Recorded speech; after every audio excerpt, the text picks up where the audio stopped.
बदनामी। एक समय की बात है, दिल्ली शहर में एक सुंदर सी लड़की थी जिसका नाम था राधिका। राधिका का जन्म एक मध्यम वर्गीय परिवार में हुआ था। उसके माता पिता ने उसे बहुत प्यार से पाला था और उसकी शिक्षा दीक्षा पर भी पूरा ध्यान दिया था। राधिका एक प्रतिभाशाली लड़की थी जो अपनी मेहनत और लगन से कॉलेज में टॉप करती थी। जब राधिका की मुलाकात निखिल से हुई तो वह दोनों एक दूसरे से सच्चे दिल से प्यार करने लगे। निखिल एक प्रतिष्ठित कंपनी में उच्च पद पर कार्य करता था। उसकी पर्सनालिटी बहुत आकर्षक थी और उसकी स्थिति भी समाज में बहुत ऊंची थी।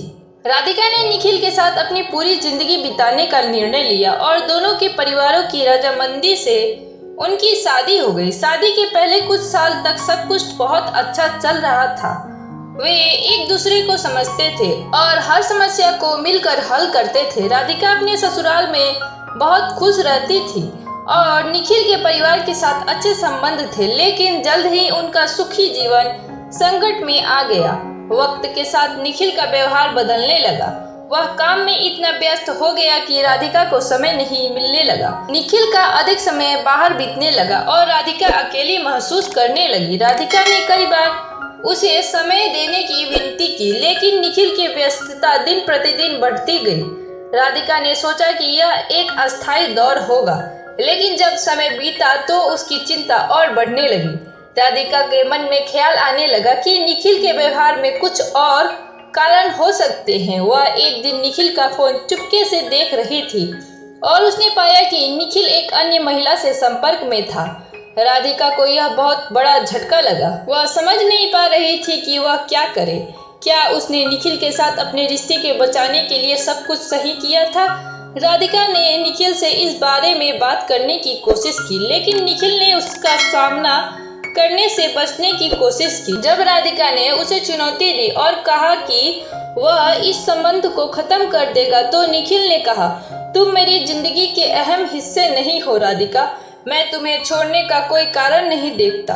यह बातें राधिका के दिल में चुभ गई और उसने महसूस किया कि वह निखिल के लिए कोई महत्वपूर्ण नहीं रही। राधिका का आत्मसम्मान टूटा और उसने निर्णय लिया कि अब वह इसे रिश्ते को खत्म करेगी। लेकिन तलाक के इस निर्णय के साथ राधिका ने जो दर्द महसूस किया वह उसकी पूरी जिंदगी को बदलने वाला था।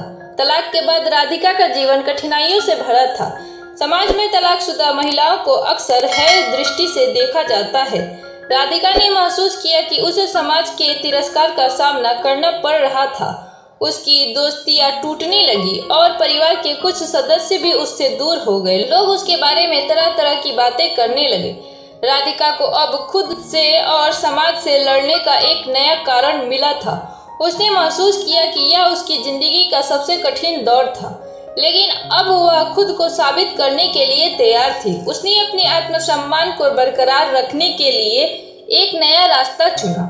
राधिका ने अपने करियर पर ध्यान केंद्रित किया और एक बड़ी कंपनी में काम करने लगी। उसने खुद को एक सशक्त और आत्मनिर्भर महिला के रूप में साबित किया, लेकिन यह सब आसान नहीं था। उसे अपने परिवार और दोस्तों के ताने सुनने पड़े और समाज के द्वारा तिरस्कृत भी किया गया, लेकिन राधिका ने हार मानने का नाम नहीं लिया। कुछ सालों बाद राधिका को एक और झटका लगा। एक दिन निखिल उसके पास आया और उसने कहा, राधिका, मैं तुम्हें वापस चाहता हूँ। मैं गलत था और अब मुझे एहसास हुआ कि तुम्हारे बिना मेरा जीवन अधूरा है। राधिका के मन में कई सवाल उठे, लेकिन उसने अपनी गरिमा को बनाए रखते हुए निखिल से कहा, तुमने मुझे कभी सम्मान नहीं दिया निखिल, तुमने मुझे तिरस्कृत किया और अब जब तुम्हें मेरी याद आई तो क्या मैं तुम्हारे पास वापस आ सकती हूँ? निखिल चुप हो गया। राधिका ने फिर कहा, मैंने अपने आत्मसम्मान को कभी नहीं खोने दिया और मैं तुमसे यह कहने आई हूँ कि तलाक के बाद मेरी जिंदगी फिर से नए रूप में बदल गई है। अब मुझे किसी से कोई उम्मीद नहीं है, केवल खुद से ही है। राधिका ने निखिल को अपने जीवन से बाहर कर दिया और अपना रास्ता खुद तय किया। उसने अपनी ताकत से न केवल अपने आत्मसम्मान को वापस पाया, बल्कि उसने अपने समाज में एक नई पहचान बनाई। कुछ साल बाद राधिका ने समाज में अपनी स्थिति को मजबूत किया। उसने कई महिलाओं की मदद की जो तलाक और बदनामी के शिकार थी।